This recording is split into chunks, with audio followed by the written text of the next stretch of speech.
कामरान मुर्तज़ा साहब, आप फरमाइएगा कि इस वक्त बज़ाहिर एक तासुर जो है वो ये नज़र आ रहा है बिल्कुल, और हुकूमत ने बहरहाल लेकर रिव्यू पिटीशन भी फ़ाइल कर दी है कि हुकूमत इस फ़ैसले पर के हवाले से उसके न सिर्फ ये कि बहुत शदीद तहफ़्फ़ुज़ात हैं, शदीद एतराज़ात हैं, बहुत शदीद तनक़ीद की है, वो अपनी जगह है, लेकिन उस पर अमल दरामद की सूरत हाल जो है वो हमें नज़र नहीं आ रही। और सबसे अहम बात यह है कि इस वक्त इलेक्शन कमीशन ऑफ पाकिस्तान से भी ऐसे कोई आसार नज़र नहीं आ रहे कि ये जो फुल कोर्ट का फ़ैसला था, इम्पॉर्टेंट बात यह कि फुल कोर्ट के कब का फ़ैसला था, मेजॉरिटी जजेस का था, और उसके अंदर 11 जजेस ने तो ये बात कही कि PTI के साथ मुख्तलिफ हवालों से, ख़ास तौर पे जो जनवरी का फ़ैसला था इलेक्शन से बल्कि ज़्यादती हुई है, लेकिन अब उस पर अमल दरामद ना होना, क्या इसके मुज़मरात होंगे कामरान मुर्तज़ा साहब?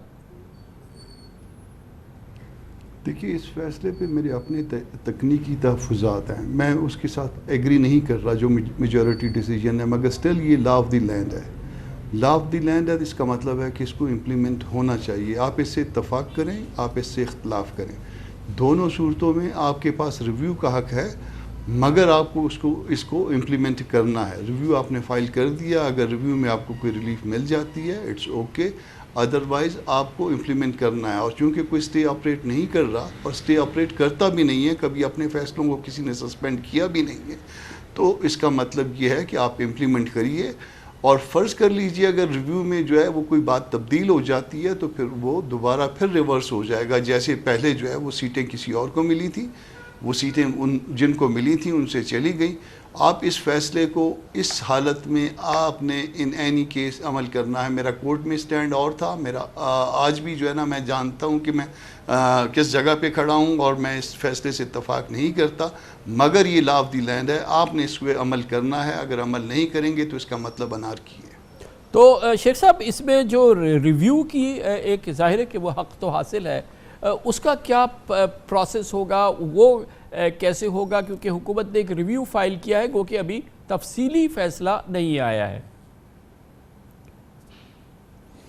हाँ साहब, ऐसा है कि रिव्यू जुरिस्डिक्शन जो है हमारे कॉन्स्टिट्यूशन में जो डिसाइडेड केस लॉ है उसके मुताबिक बहुत महदूद उसकी जुरिस्डिक्शन है, बड़ा महदूद अख्तियार समात है।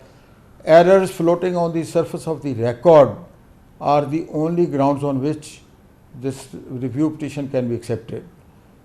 तो मैं नहीं समझता कि इस फैसले में, यानी जैसा कि आपने बिल्कुल सही फरमाया कि जो कंट्रोवर्शियल पोर्शन है कुछ लोगों के नज़दीक, वो ऐसा पोर्शन है जिसमें 13 में से 11 फाजिल जज साहबान ने इत्तफाक़ किया है। और मैं ये समझता हूँ कि उस बारे में चीफ़ जस्टिस ऑफ पाकिस्तान काजी फ़ाइज़ ईसा साहब और मोहतरम सीनियर प्यूनी जज जस्टिस मंसूर अली शाह साहब और उनके साथ बाकी फाजिल जज साहबान की राय में ज़्यादा कोई इख्तलाफ नहीं है। दोनों इस बात पर मुत्तफ़िक़ हैं कि वो लोग जिन्होंने अपने आप को एक सियासी जमात का रुकन ज़ाहिर करके इंतखाब में हिस्सा लिया था, उनको आप इस तरीके से आज़ाद नहीं डिक्लेयर कर सकते थे। और वो इस बात के भी मुस्तहिक़ हैं कि उनकी जो है प्रोपोर्शनेट रिप्रेजेंटेशन के एतबार से उनको सीटें दी जाएं। इसमें एक वो आपके जो सहाफ़ती हलकों में एक बात मैंने नोट की परसों प्रोग्राम में, मैं तो जब केस की समाअत का फ़ैसला हुआ तो उस वक्त मैं पाकिस्तान आ चुका था, लेकिन उससे पहले 15 दिन के लिए मैं बैतुल्लाह शरीफ की हाज़िरी के लिए चला गया था। तो खान साहब, ये मैंने कल और परसों आपके फाजिल नुमाइंदगान और आपके फाजिल जो कॉरस्पॉन्डेंट्स हैं उनसे मैंने देखा कि ये फ़ैसला 184(3) में तो मुमकिन था, लेकिन 185(3) में ये फ़ैसला नहीं हो सकता था। मैं बहुत अदब से एक कानून के अदना तालिब इल्म की हैसियत से और सुप्रीम कोर्ट में मोर दैन 44 ईयर्स की प्रैक्टिस की बिना पे और जो डिसाइडेड केस लॉज हैं उसकी बिना पे मैं बड़ी ज़िम्मेदारी से कह सकता हूँ कि हमारे सुप्रीम कोर्ट ने ये फ़ैसले दिए हैं कि 184(3) के तहत अगर पिटीशन आए तो उसको 184(3) में भी कोर्ट पावर इस्तेमाल कर सकती है, और 184(3) में इंटरचेंजेबल है। ये सुप्रीम कोर्ट वही है, उसके पास एक अख्तियार है। और ये कोई कंप्लीट जस्टिस वाली बात मैं नहीं कर रहा, मैं उससे मुख्तलिफ बात कर रहा हूँ।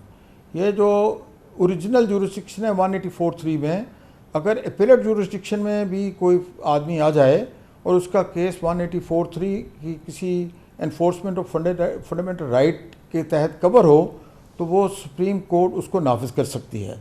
एक अहम बात जो मैं आपकी खिदमत में अर्ज़ करना चाहता हूँ, ये हम अभी इस वक्त जो जिस दौर में रहे हैं, that is an era of substantial justice.